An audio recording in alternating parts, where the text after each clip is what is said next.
Mambo Vipi, what's happening? My name is Anyiko Owoko and I am a lover of arts, culture and everything African.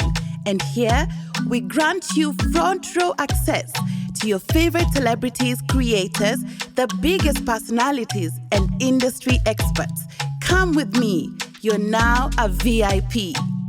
This is what to expect on this week's episode. I don't like talking about the event horror stories. It's so upsetting, but they happen. And I think the thing about it is, for me, just being the most respectful of your audience that you can manage to be. And I have a deep appreciation, because sometimes you will have to cancel completely. It will be completely your fault, and there was nothing that can fix it in the moment, and you are going to have to tell these people who have spent their money, their time, the little hope that they have of things working out in Kenya, and they have blown it. The one shot that they had this week of joy on you. And you are going to have to develop the capacity to own that this is what has happened, recognize the damage that you have done. Think about all the things that could go wrong as you're thinking about all the things that could go right. I would advise you also think about them in the event that something does happen. You're not really surprised, but you're prepared for it. For example, in terms of programming, if an artist says they are in traffic, you have created leeway in the program for you to be able to switch around the lineup in good time, just before the audience notices. I am a big believer in not apologizing to the audience when they're there. They really do not want to hear apologies there, to be honest. They're there for a good time. So you really want to keep that performance alive. Is there a disconnect between art and the average Kenyan? I completely disagree, because I have a very broad and open-minded perspective of what art is and who art is for. Of course, there's always high culture. There's always those things where I'm like, I don't know what they're saying. However, do I feel welcome to come in there and zuba? That's a space I want to create. And because we are anchored in libraries, 3 libraries, which it's called the third space, which is not Jobo, not home, somewhere else to go and relax. And these libraries are free. And through the work Book Bank has done, they've renovated them and made them for the people. So they are not only free, but you go in there, there are free computers, there's free Wi-Fi, and there's programming around it. Hey yo, welcome to VIP Access. How you doing? I hope you're having a great Tuesday, you're having a great day, and you started your week on a good note. For me, I'm very happy and glad to be back on the podcast to have another chance to talk to you, talk to amazing people doing amazing things in the industry. This week, we're presenting part 2 of a conversation we started last week on curating festivals, lineups, and experiences that speak volumes.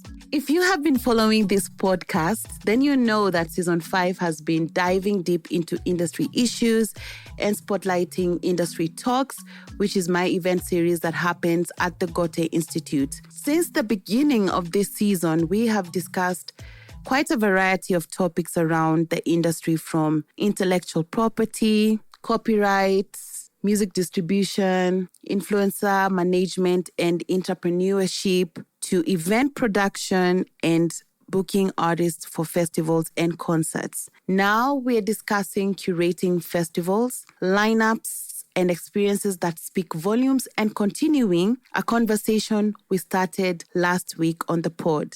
Because beyond the performances, festivals are living ecosystems and spaces where fans, artists, and industry players intersect, each bringing their own expectations, needs, and perspectives. On the second part of this conversation, we're going to be joined by the very same experts that we had last week.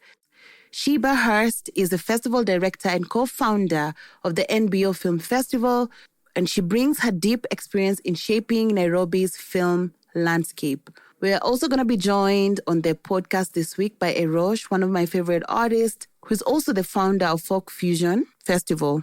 Rounding up the conversation, we're also going to be having Wanjeri Gakuru, who is a curator of the Nairobi Lit Fest that has been co-presented by the Book Bank and Hay Festival from 2023 to 2026. In this episode, we want to continue diving deep into the conversation regarding what is the role of a curator as we explore what it really takes to design immersive, meaningful experiences and how every element comes together to create a festival that not only resonates in the moment but lingers long after, keeping audiences and your communities engaged and coming back for more. What is curating? I don't really know that there's a simple answer other than it's a whole lot of things. It's a whole, well, I suppose, and it's convening a set of ideas around another set of ideas for the enjoyment of an audience maybe, and choosing a lens with which to see the world and inviting people to look through that lens with you and hoping that that lens that you're making is intentional and sort of shows us some new way of looking at the world. That's the way I'd like to think about it. One of the things that we identified is that it's not just about having something there. It's not just like landing like a spaceship and then evaporating again, as I said before. It's really about building community, which sounds like something that we keep saying over and over again. It's engaging with the young people who are there. It's making sure that your communication is what's working there. Interestingly, as we were showing the films in the area, they did say the same thing to us about like, you know, your banners are here, your thing is here. We don't really understand what this thing is because it's not been a thing that's been here. What do you mean a film festival, you know? And so the feedback in that community was like, you have got to use the, you know, that kagari that goes around, tangaza, mdawa ya mende, inafanya nini, like the thing that does that. It's like you need one of those cars, you know, with all the posters of the thing. The posters maybe should have some visuals. We're being very aura-based in our communication. And people were like, no, we need something that substantially tells us what's in the box because you're breaking to a new community that hasn't necessarily experienced the festival in that format. And so we learned that we needed to do a lot more legwork, and we're still very much practicing that. But also there's an entry point always with kids, you know, and kids are available to be programmed too. And then internalize that and then sort of take the thing back. You know, like, yeah, if you want people to wash their hands, you teach the children to wash their hands in school. Then they go home and they're like, you're not washing your hands, you know, and like start shaming people in their households. And similarly with film festivals, you're like, you don't Aujui Film Festival, you know, and you're like, and this is how you kind of get a grassroots movement going as well. But yeah, that's how we're trying to come at it. My name is Mutinda Kilonzo. I'd like to add on a few points to what you answered to about starting a new event. I'm also in the event space. I do event management. I curate a lot of stuff. I don't know if I can call it a festival, but it is. It's a combination of what you guys are doing. So you do a lot of literary work and you do music and art. So I combine the two. So it's a place where I use art and intellectualism. So I have a lecturer who's going to come, and also there's a musician and a photo exhibition all in one space. It's called the Drunken Lectures, and we normally host events every twice a month. But now, when I came up with the idea and I was curating it, I really wanted it to be a very immersive experience. But then with the culture of Nairobi and how I curated it, it ended up being in a weekday and very short. So it's usually like a 2-hour session. So I thought that we could do much more if we had like a full day event and maybe a Saturday to accommodate more people. But then it had to do a lot more impact. And so just a few things that I'd like to tell you, especially when you're starting, is, as I mentioned, friends and family and people in this space, you need to do a lot of collaboration. So when you start off, especially with something that's your own, you don't look at it very financially, just make sure it gets off its feet fast. So doing a lot of collaborations with events that already exist or big names or stuff like that, they may take the credit, they may take the first, wherever the audience might be theirs, but afterwards with proper documentation, you can use that to create your own audience. You can now show people, okay, I had these people and this is how it looks like, and prove concept to a broader audience, and I feel like that really helps. So collaboration and a lot of documentation with the first event that you do will really help you cultivate stuff. And also don't focus on the money aspect when you're doing the first one. It probably won't make you any money, but it's fine. That's the struggle that we're in. And as I said, my name is Mutinda, and I wanted to raise a question to you guys. I came in late. Hopefully you didn't ask this, but have you guys been in a position where you've hosted an event or you're planning an event And you've mentioned you guys normally have panelists, you have performers and stuff like that. Have you been in a situation where you are in fear that these guys might not be able to deliver or might not even show up?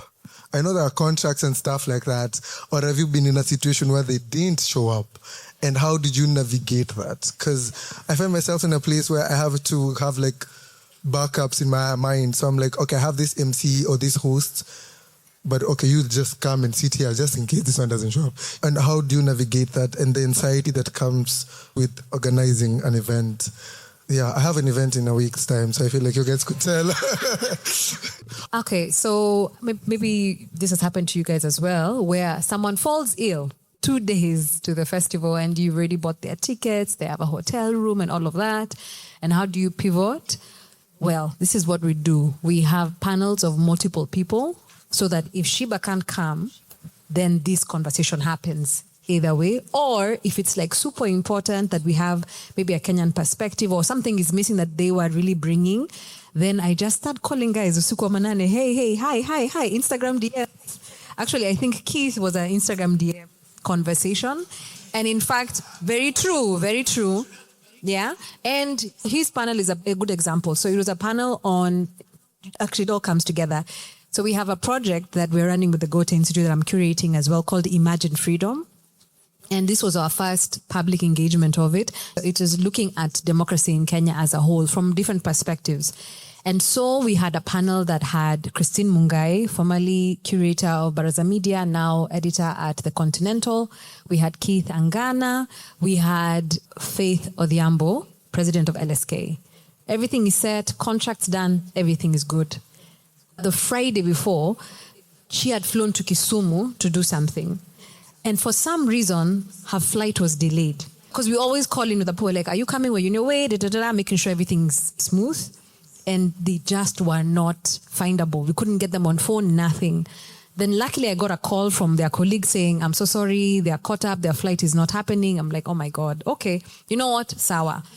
Sat with Keith and Christine, and Keith can testify that this actually happened. We sat in the green room and we were like, listen, this thing has to go on. We're going to drop these questions. I was going to ask her maybe, oh, could you cover this? And we thought about it together and we had an idea. Let me tell you, 30 minutes to that panel happening, I get a call from her pastor. Faith is on her way. We're like, we're cancelling everything. We pushed. Thankfully now as a curator, I said, listen, we're going to change the order of things. We're going to have this panel happen before. We're going to have this one run a little bit shorter so we could accommodate having Faith on the panel. Now, luckily for me, I could move things around like that. But you just have to be able to pivot. And I would just advise you to have plan B of a second person who would be ideal for that particular position. And if they don't come through, run with the program that you have. Think about it like this, it was meant to be. You tried everything, so what can you do? This is what is in front of you. I don't like talking about the event horror stories. It's so upsetting, but they happen. And I think the thing about it is, for me, just being the most respectful of your audience that you can manage to be. And have a deep appreciation, because sometimes you will have to cancel completely. It will be completely your fault, and there was nothing that can fix it in the moment, and you are going to have to tell these people who have spent their money, their time, the little hope that they have of things working out in Kenya, and they have blown it. The one shot that they had this week of joy on you. And you are going to have to develop the capacity to own that this is what has happened, recognize the damage that you have done, genuinely really think about what it looks like to make amends. You can't unmake the damage that has done, but as a team, you can also really think about what that means.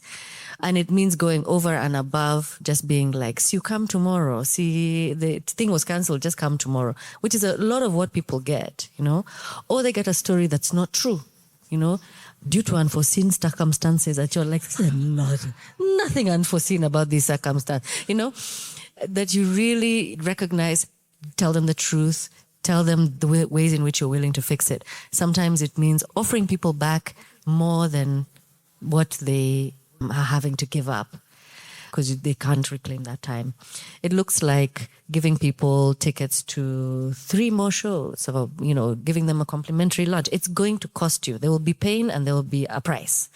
And you're trying to pay it on behalf of that person so that it doesn't injure our collective joy in the arts, because that's the other thing, is like we're holding it in trust for one another as well. The collective disappointment that happens at other people's events filters into everybody else's. So it's kind of like our responsibility to keep giving audiences reason to keep believing in the work that we do and to mitigate those disappointments. This is beyond somebody just cancelling.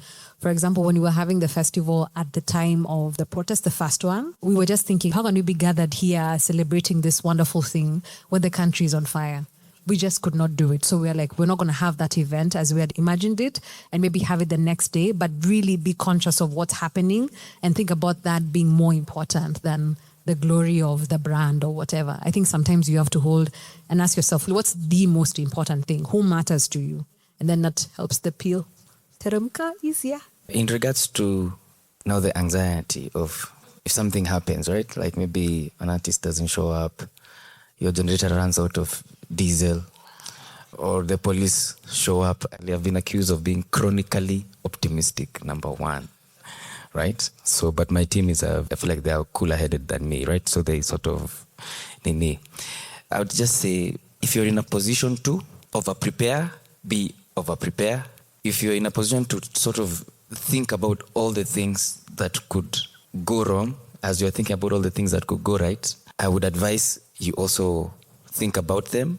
In the event that something does happen, you're not really surprised, but you're prepared for it. For example, in terms of programming, if an artist says they are in traffic, maybe you have created leeway in the program for you to be able to switch around the lineup in good time, just before the audience notices. I am a big believer in not apologizing to the audience when they're there. They really do not want to hear apologies there, to be honest. They're there for a good time. So you really want to keep that performance alive. So the anxiety will be there 100%. But if you're in a position to, number one, over-prepare, I would go with it. If you're in a position to over-plan and you're capable and you have capacity and resources, I would advise the same as well. Thank you for this very lively and intriguing discussion. I'm enjoying it a lot. I have two questions, if I may. Number one is, how do you deal with, someone of you mentioned temper and ego. So I assume you are facing temper and ego. How do you deal with it? That is number one. Number two is, most of the times festivals deal with things happening now. Films recently released, music recently written, literature recently published. Do you see a way how to add a bit of the past, of what has been achieved, of what has been filmed, of what has been written in your programs, and how could that look like? I think, Wanjeri, maybe you did that quite a lot with Rewind, Remix, Reclaim. However, it would be great to learn more about it. Thanks. For those who don't know, that was Christina, the director here at Goethe Institute. Thank you so much. At our festival, we are very fortunate to have really cool heads, to be very honest. And where ego might show up would be if someone is unhappy, like with their hotel room or, like with the quality of the experience. And you can't predict such a thing. You can only respond to it. So the thing that you actually learn is absolute patience and humility. Totally. You know that you are here in service to the bigger idea. And if someone in front of you is being unreasonable because their bed is not as big as they wanted or whatever, you say, it's okay, I'll talk to the hotel. It's okay, I'll figure it out. Manage them. Because if they explode and they write something bad on Twitter, then it destroys so much else. So you have to think bigger picture, but also understand the person in front of you is hurting in some way. They could be unreasonable, but they're communicating something to you. So you have to be extremely humble. You have to be very calm and just problem solve on the spot. Now, regarding programming, I'm very fortunate in the fact that our festival is, yes, at its core is a literary festival, but it's a festival of ideas. And so that allows us to be very current, but also because we plan very much in the future. Like I said, like last year, I started planning in September, which means I have to be super relevant in June. So in some ways, you kind of have to be clairvoyant. You have to, kind of test where things are going, kind of predict. And the past is a great resource because everything is a trend that it's cyclic. And you're like, we're thinking about current affairs now. But in the past, you were doing X, Y, Z. So one of the things, like in this year's festival, one of the ideas was tangible and tactile. So things of the past or ideas or material, things like that. And so we had Jimmy, who runs the vinyl shop at Kenyatta Market and every year does the record store day. And I've really enjoyed going there. It's something I'm enjoying myself. And I was like, I think it'd be really wonderful to bring that aspect to the festival. And then to have him in conversation with somebody who's a music critic from a younger generation. And so those opportunities always exist. So every single idea always has something that resonates from the past that would bring either a wonderful new perspective or shows you that somebody has discarded that, which I'm so happy bringing that idea that when you communicate our stuff, what are the gaps that we're not thinking about? Is it terrestrial marketing? Is it in the newspaper? Are those the gaps that we're not thinking about? So that's something I'm taking away from this. But I'm really quite fortunate that in my programming, I'm able to go past, future, present. I'm struggling with AI because I don't like it, but I get how important it is. And I'm trying to find a way to make it not about my ideas of AI, but what does the audience think? What are people talking about? So a lot of it is just like reading everything, everywhere, all at once. I would speak to it from a personal, as the vision bearer, and now also being a musician, there's a risk, which I've also struggled with, where you think your ideas are the best. Let's say we are choosing a theme for the next concert. This is it. I think if you're to speak on egos, where I've really had to face myself is in regards to understanding that I cannot walk this path alone by myself. I need the support of my team and the community, and I need to be able to sometimes sit back. As I said earlier, I have like lofty ideas, and sometimes I just need somebody who can be able to tell you to calm down, and you're taking that feedback, Nini. So from what I've seen, most of the time, the ego, I've had to calm down for us to be able to achieve our objectives. Because as a vision bearer, sometimes you can really bulldoze the process and cause a lot of chaos. So having a team that actually can help you stay grounded has really helped. In regards to your other question, at Folk Fusion, we've not managed to do that just yet. It's still in our grand plan to be able to now look at maybe doing tribute concerts. It's in our grand plan somewhere. It's on a deck. But we haven't managed to do it just yet. But we do try to host a lot of artists who also, take something from the... Actually, the artists we work with also do a combination. Music rooted in the past, but then they give their own twist to it. Yeah. About the egos and tempers, I feel like as the custodian of an event, part of your big job in the leadership is to create safe parameters, safe boundaries within which people can work. It sometimes means giving up, like you were saying, a lot of power that you can have to be like, this is what we're going to do. But rather, in order to get the best thing out of everybody, is really just being like, well, these are the boundaries, and then what can we make within these parameters? I don't know why that doesn't speak directly to egos and tempers, but who said egos and tempers? I used to work in the music business. That place has egos and tempers. Here in the film world, we're all very so far, so calm. No? You wouldn't agree with it at all. So far, and I think it's the early stages. But I think that as, again, the custodians of events, you're always trying to de-escalate situations and trying to take some of the pressure that's in the situation out, trying to understand what's behind the raised tone and what is it that's making somebody feel like they need to come at you about things that are maybe out of the control of both of you, and just really what is going on with that person a bit more, making space for that. But also, I feel like a big part of it is also just keeping the agenda moving forward. So what is it that we need to solve in this moment in order to be able to do the work that we came here to do? And not why don't you like this guy? And you keep on looking at him badly, and it's nothing to do with, whether we're going to be able to turn the mics on in 2 hours. It's really staying focused on what it is that we need to resolve in order to move to the thing that moves us forward. I just want to talk a little bit about the over-preparing as well, that you were talking about. I do think that across the board as events practitioners, because many of us are doing it for the first time, even I'm doing now this version of event making for the first time, and we don't live in a practice that has a lot of well-trodden paths. you have to spend so much time doing so much research about what to mitigate. And sometimes you don't know. Like I was a theater producer, been producing plays, and a guy came and was like, we had an international lighting guy come, and he was like, okay, so this is the lighting board. We're very happy to have brought this very expensive, very high-tech, only one in the country lighting board as to his specs. We're like, see. And he's like, that's great. Where's the spare one? I was like, the spare one? What do you mean the spare one, you know? And his expectation was just simply, like, we just don't live in that resource environment that just has another spare of the same thing just sitting here. But it makes sense because when the lighting board did go down, you know, I had to go out there and be like, hello, ladies and gentlemen, we're very sorry and do the thing that he said nobody wants, but you have to do it because there's no way to see theater without the lights on. There's just nothing but an apology at that point. And so that sense of just like, what would it cost for us to not have this problem? So like sometimes the lighting board, it's like, oh, one lighting board is $2,000 and two lighting boards is going to be $4,000 that we don't need.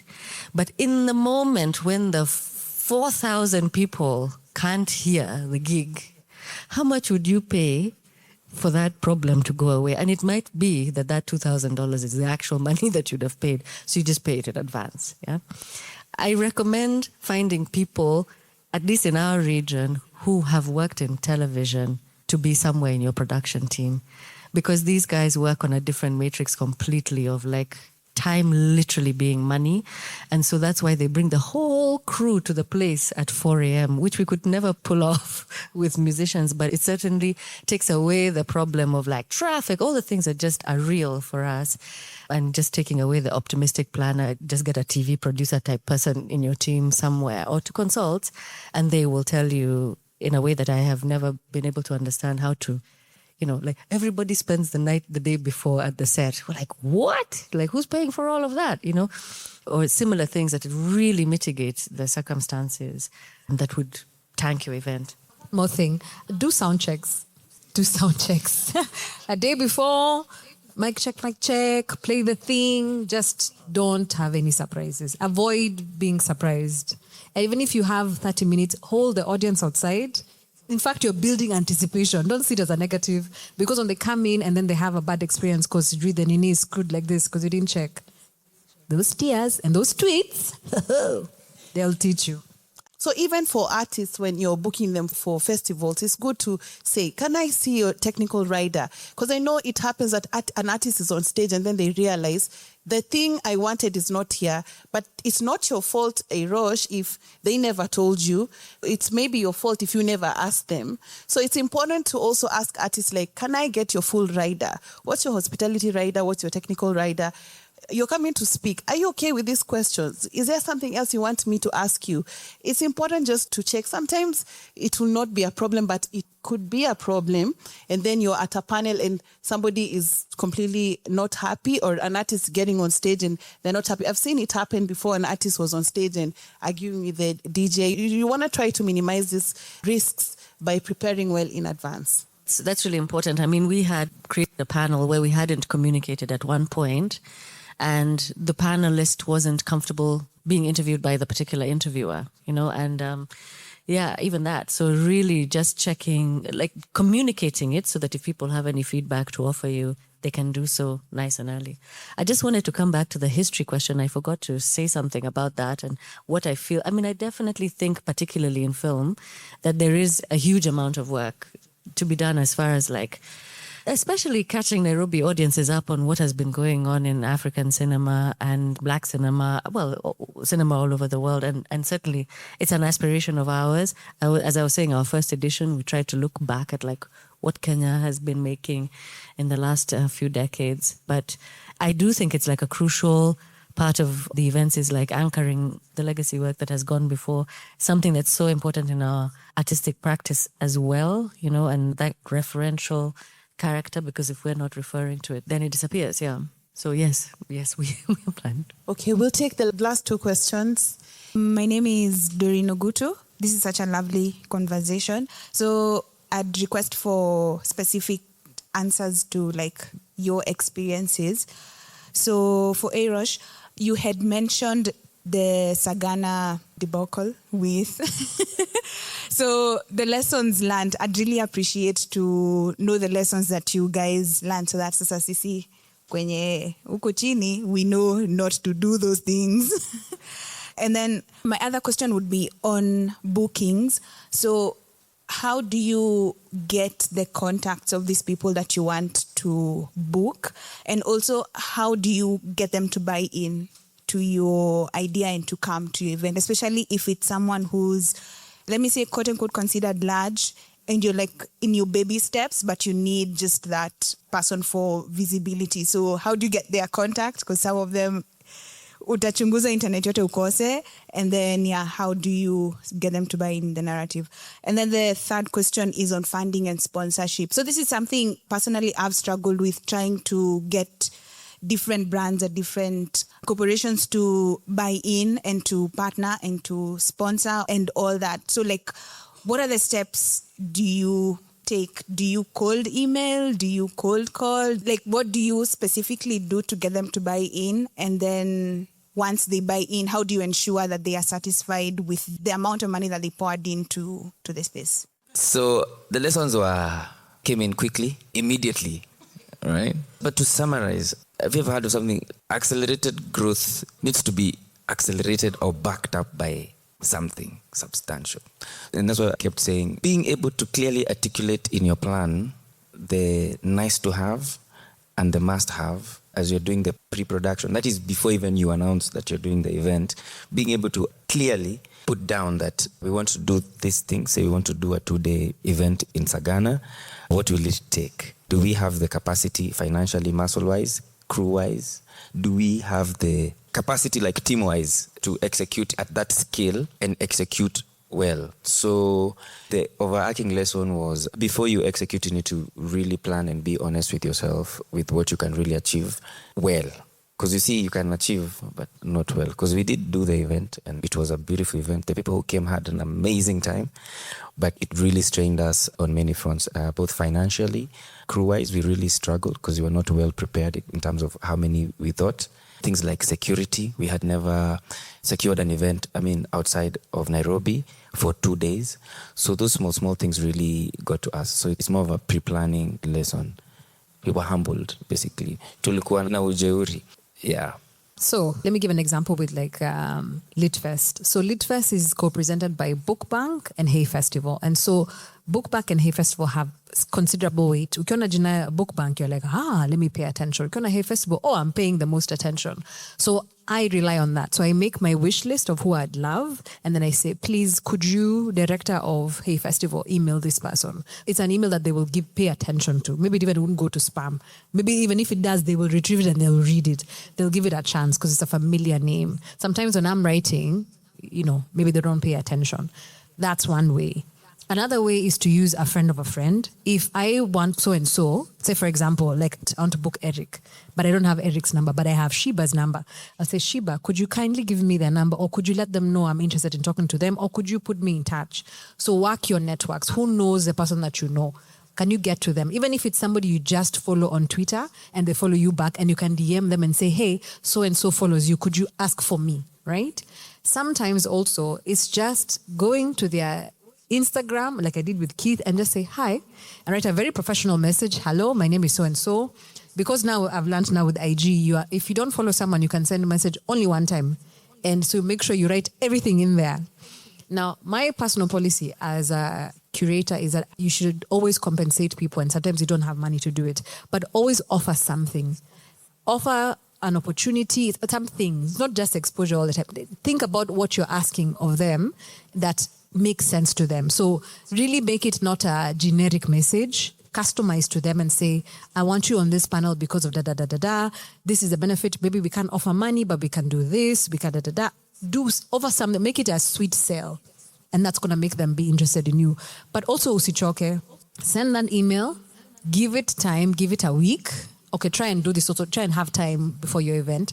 Send. If they don't respond, send a follow-up message. Be very polite, but be very direct. But also have a cutoff time internally to be like, if I don't get a response by this time, I have to get someone else. Even if you love them so much. There were people that I have done that too. I've reached out to them.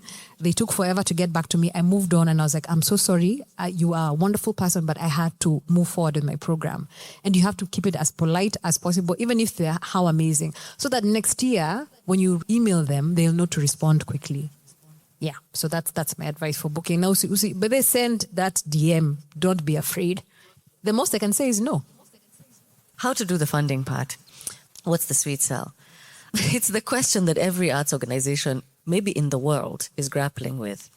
I think the first step, so I'll just tell you about what my process looks like. I very quickly look at how much the thing is going to cost me, so I have a really clear idea of what it's going to take to make it, and really end to end as much as you can so that you know what number you're looking for. I always find that I then break it into 3 categories of like, who wants this? So audiences who want this, like how much can I expect the audience to co-subsidize this with me?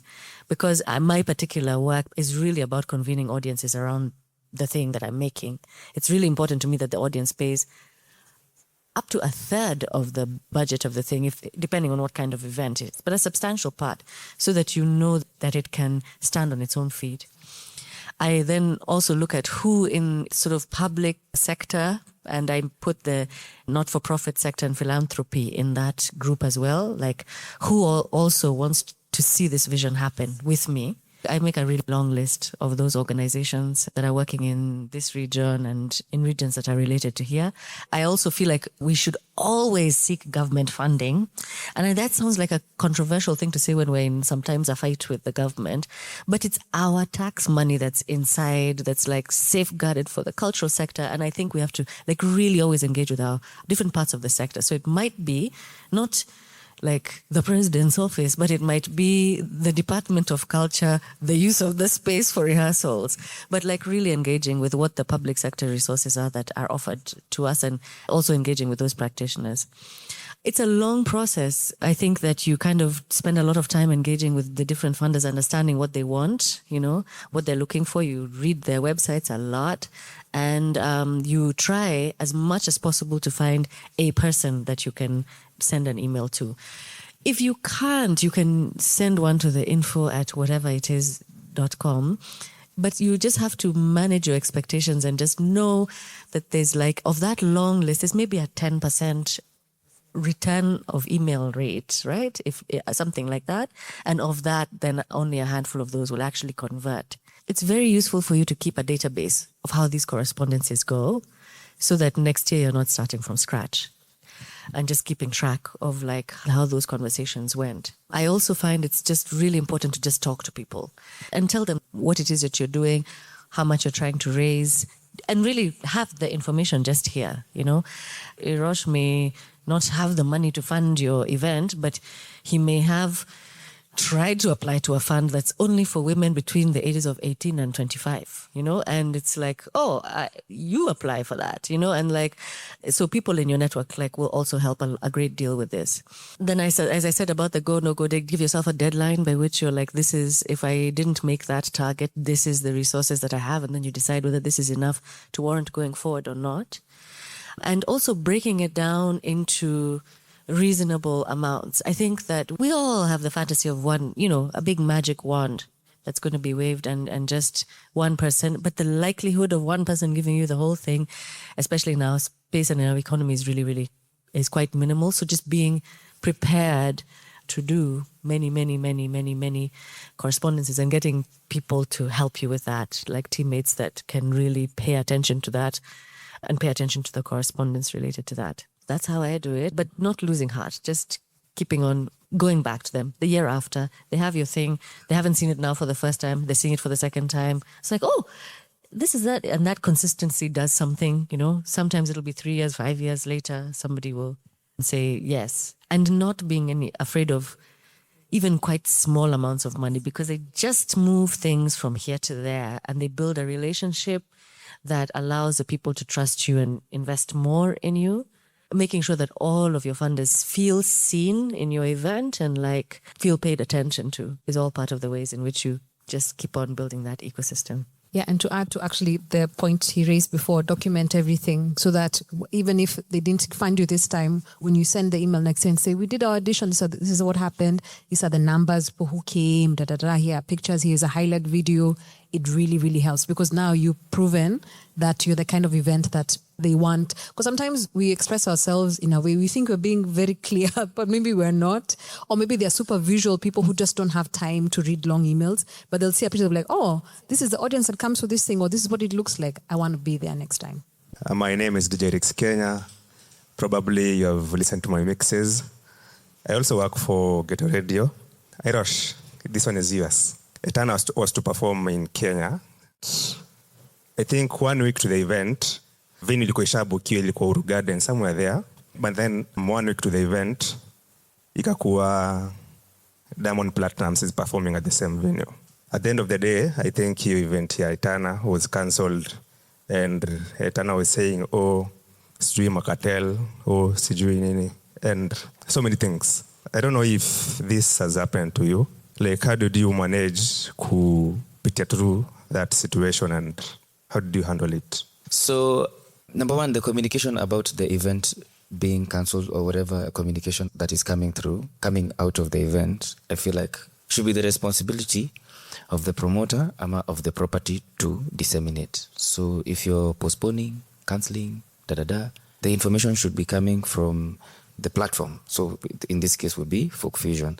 And if you're a significant event that is able to hire a PR company to, especially if you're cancelling, that you need to really talk about, then probably it should be more of a PR move from the event to tell people, yeah, this is due to unforeseeable circumstances. This will not be happening. And then give the next steps. So A, we will be returning your tickets. B, there will be a change of venue, etc, etc. So I think the artist's reputation, so that it doesn't feel like Etana alikataa kukuja ama etc, etc. So I feel like number one, that's that. Number two, now in the case the venue has been cancelled last night.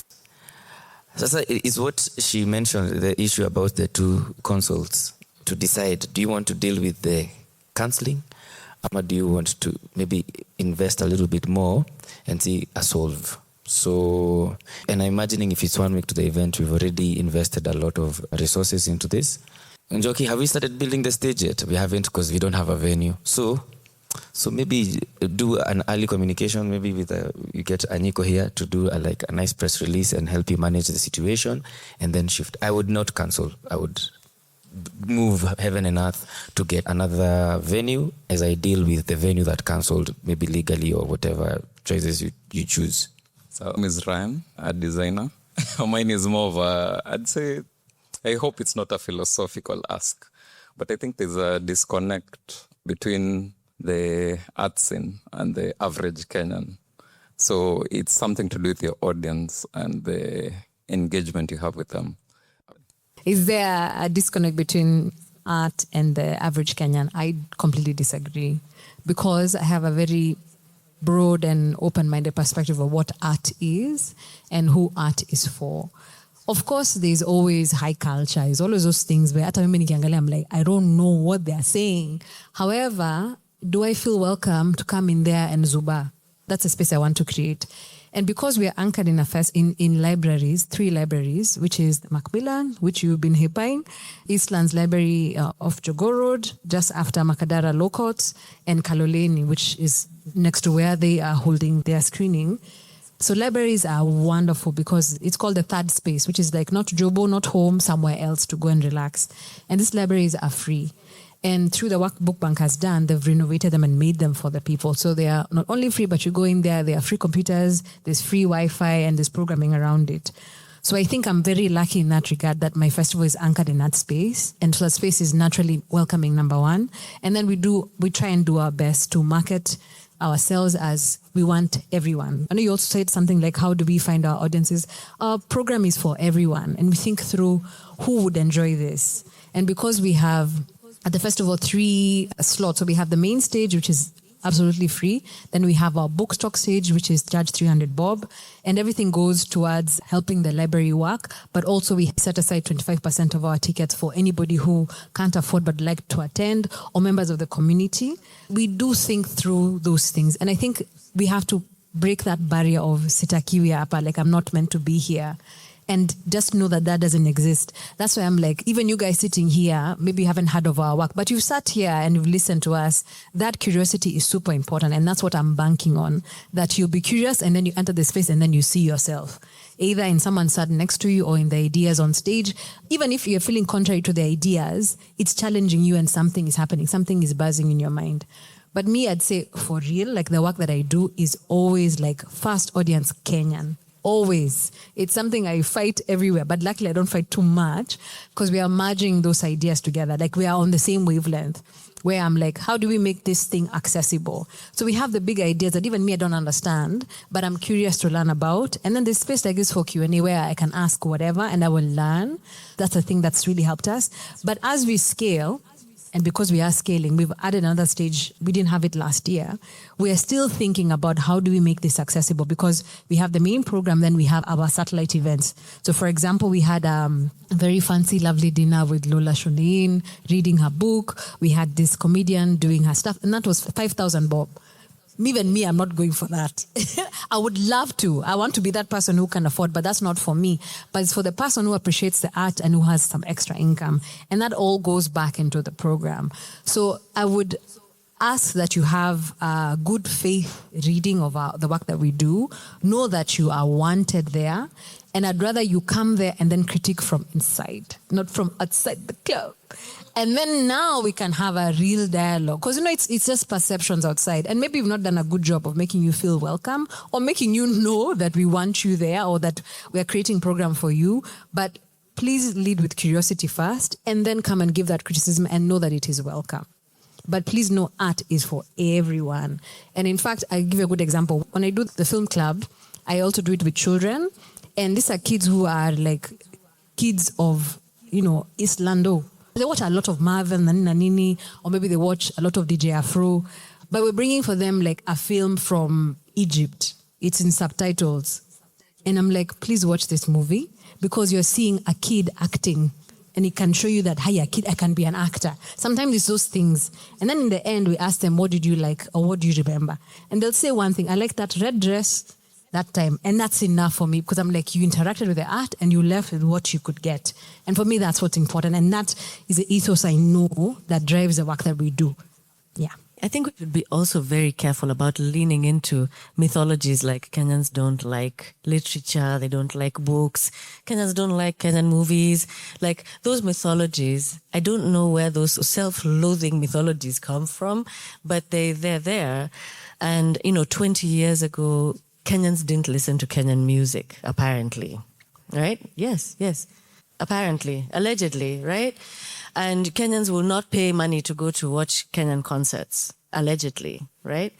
And it took a lot of curation work, and I think music kind of actually, you're right, to be like, in terms of like the engagement with the arts, it has been that music has been very much at the forefront of people finding where they can consume culture, partly because of like radio and the penetration that radio had already, and then how those things move through mediums.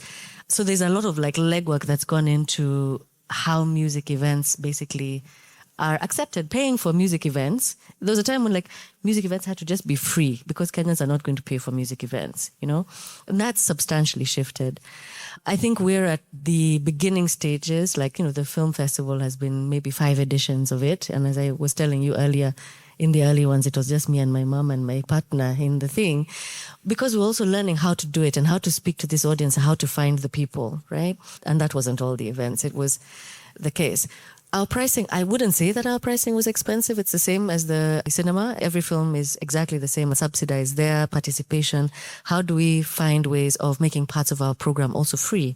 Like the programs in Kaloleni, for instance, at the moment are free as we continue to find out with that audience what's a comfortable contribution that they'd like to make to making the thing happen. But I think my main thing is just being careful about leaning into those mythologies, how we explain our world.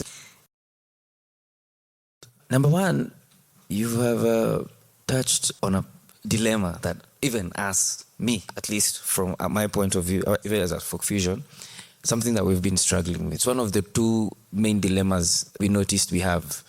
The first dilemma is the ticket price thing, that is a cost to audience thing. When you start a gig and it's small, you will charge your audience a small amount because at that particular time it makes sense. And as the event grows, the production costs more, you end up increasing price. And it's usually a huge struggle because sometimes you leave people behind due to cost, right? So you'll end the event for 1,000, now it's 3,500. It's a huge leap. And maybe of course you will grow with your audience. Sometimes we are privileged that our audience grows with us. So as your event is growing, even them, their pocket is also growing. But they don't all grow the same, right? It's the truth. 10 years ago, when I was performing Owoko 910, we were all young. We are all younger. Nobody had jobs. Now we are older. The people have jobs. So sometimes it happens like that. Sometimes it does not. So that is one dilemma. And solving that problem has been a problem we actively try to work on. We have not found solution. So I don't have a solution to that one. The second dilemma is the dilemma of experience. So your first fans in the first event, they are accustomed to a certain experience. So at least for us, they were accustomed to a boutique event that is very chill, it's smaller. You sort of know everyone by the third event. You can say hi to people. It's very intimate, it's nice, it's warm. And then all of a sudden you have shifted because you've transformed, you have shifted it into this. You're on the field with, say, 2,000, 3,000 people. It feels you've put adverts on the screens every 2 seconds. Keep walking. The next minute is Little Cab, Galitos. All of a sudden, there's a section of the audience that you started with who will start to feel like, this is not what I signed up for. I signed up for this experience and it's not there. So those are two dilemmas. And striking that balance is difficult, but it's work that every festival, everyone who wants to start an event should really think about as they grow. I don't have a solution just yet, but we just try to balance. Yes. Asanteni sana for being here with us, for asking questions, contributing, and for what you're doing in the industry. All the people who are trying to figure out where's the next festival to go, what's the next event to curate, what's the next person to collaborate with. That's why we do this event, and we appreciate your time on this evening. Remember, Industry Talks series happens right here at Goethe Institute. We need this kind of meetings where we can see each other, talk face-to-face, exchange contacts, and get to know there's something that happened somewhere. We have work to do, and it makes me charged. Like, I know there's still people who haven't discovered all these amazing things and circles that we think everybody knows about. So it's normal, and even for artists, the biggest artists, some people don't know them, unajua. So it's really normal. Anyway, for me, I'm very thankful. Asanteni sana, Goethe Institute, Christina and the team. And that brings us to the end of our 2-part series on curating festivals. Wow, wow, wow. Thank you so much, Sheba, Ayrosh, and Wanjeri, for sharing your insights and experience and the work you continue to do in strengthening the creative ecosystem and building festivals specifically. From building intentional lineups to designing immersive experiences and industry spaces, it has now become very clear that festivals are far more than just moments. They are movements. Festivals shape culture, they create opportunity, and they leave lasting impressions on everyone involved. If you are listening, whether you're an organizer, artist, creative, or just a fan, we really hope that this conversation has given you a deeper appreciation and understanding for what it takes to create festivals that truly speak volumes. I'm also hoping that if you're a curator wanting to get into this business, you've really learned from the best of the best and you've taken lessons that are going to make you a better curator as you move forward with your career. Stay tuned for more conversations around events. We're not done yet, guys. Next episode is still going to be diving deep into the event industry and specifically discussing safety and inclusion for all when it comes to the approach towards setting events. For now, it's been really amazing having your company. me. And I can't wait to see you next week, right here at the same time. If you have any feedback, please leave it to us via Industry Talk KE on social media or Gote Institute Nairobi or on my personal account, Anyiko Owoko will definitely be getting back to you. Thank you so much for your company. Ciao, ciao. VIP Access Season 5 is proudly supported by the Gote Institute Nairobi.